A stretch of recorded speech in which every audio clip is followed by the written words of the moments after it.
সম্মিলিত ৫ ব্যাংকের ক্ষতিগ্রস্ত আমানতকারীরা বিক্ষোভ করছেন চট্টগ্রামে। সেখানে আছেন আমাদের সহকর্মী রুকন উদ্দিন। যুক্ত হচ্ছি রুকনের সঙ্গে। রুকন, এই মুহূর্তে পরিস্থিতি কি এবং সেই আমানতকারীদের আসলে দাবি দাওয়াগুলো কি কি?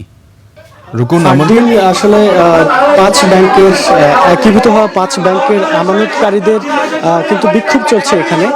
ইতিমধ্যে আমরা দেখেছি যে সকাল 10:30টায় তাদের বিক্ষোভ শুরু হয়েছে এবং বিক্ষোভ সহকারে তারা এর আগেই আমরা দেখেছি চট্টগ্রামের খাতুনগঞ্জ শাখার যে ইউনিয়ন ব্যাংক রয়েছে সেখানে তারা আসলে গিয়ে সেই ইউনিয়ন ব্যাংকের তালা লাগিয়ে দিয়েছেন এবং এরপর এখন খাতুনগঞ্জ শাখার যে ফার্স্ট সিকিউরিটি ইসলাম ব্যাংক আছে সেখানে তারা এসছেন এবং তারা এই ব্যাংকও আসলে তালা লাগিয়ে দেবেন বলে তারা কিন্তু সেই বিষয়টি বলছেন এবং হেয়ার কাট বাতিল সহ তাদের যে আমানত সেটি ফিরিয়ে দেওয়ার দাবিতে মূলত তারা এই যে বিক্ষোভ চলছে এই বিক্ষোভটি করছেন এবং তারা বলছেন যে দাবি আদায় না হওয়া পর্যন্ত কিন্তু তারা এই আন্দোলন চালিয়ে যাবেন। অনেকেই আসলে অভিযোগ করছেন যে তাদের যে আমানতকারীরা অভিযোগ করছেন যে তাদের যে ব্যাংকে গচ্ছিত অর্থ সেই গচ্ছিত অর্থ তাদের ফেরত না দেওয়ার কারণে এবং তারা যথাসময়ে না পাওয়ার কারণে আসলে তাদের পরিবার সহ তাদের ব্যবসা বাণিজ্যে কিন্তু তাদের অনেক ধরনের সমস্যার সম্মুখীন হচ্ছে